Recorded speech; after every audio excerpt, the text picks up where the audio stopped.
The first note that we're going to look at for Note Finder is the E note. So, just move into shot, there we go. So, here are the locations of E on a 21 fret bass. This is a 21 fret bass. So E, you've got the open string, and then you've got the 12th fret of the open E string. On the A string, you've got the 7th fret of the A string, and you've got the 19th fret of the A string. Down on the D string, we've got the 2nd fret of the D string and the 14th fret of the D string. Then we've got the 9th fret of the G string, and we've got the 21st fret of the G string. Notice on this bass, because of the cutout that I have to get up to that 21st fret, I've got to bring my thumb underneath, which is not ideal, not a note that on this bass I can use that regularly. However, it's still worth knowing the notes.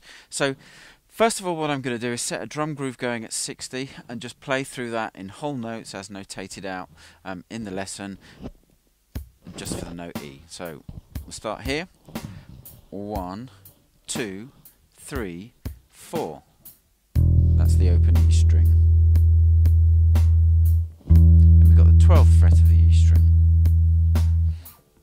7th fret of the A string, 19th fret of the A string, 2nd fret of the D string, 14th fret of the D string, 9th fret of the G string, and here comes the 21st fret. You notice, let me just turn the metronome off, you notice that I had to, as I said, come out over there to get it.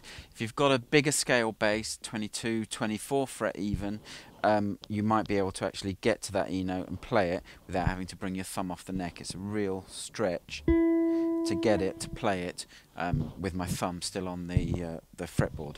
So that's the ascending version. Let's play the ascending version too.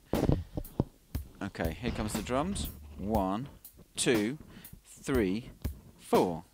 We start there on the 21st fret of the G string, down to the 9th fret of the G string, 14th fret of the D string, 2nd fret of the D string. Here's a big jump for you. 21st fret of the A string, 7th fret of the A string, 12th fret of the E string, and then the open E string.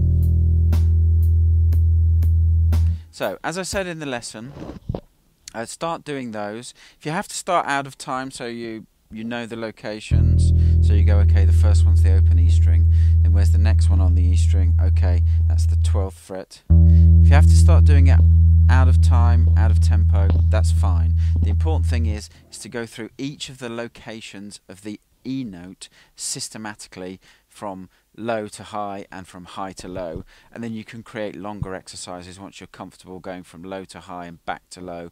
But also, if you do that, make a composite exercise, do it the other way as well. Start from high, go to low, and then go back to high, so you're never making or focusing on just one way of doing something, so you've always got multiple ways of doing something. Okay, the next video clip will look at the next exercise for lesson 5, and that will be the note F.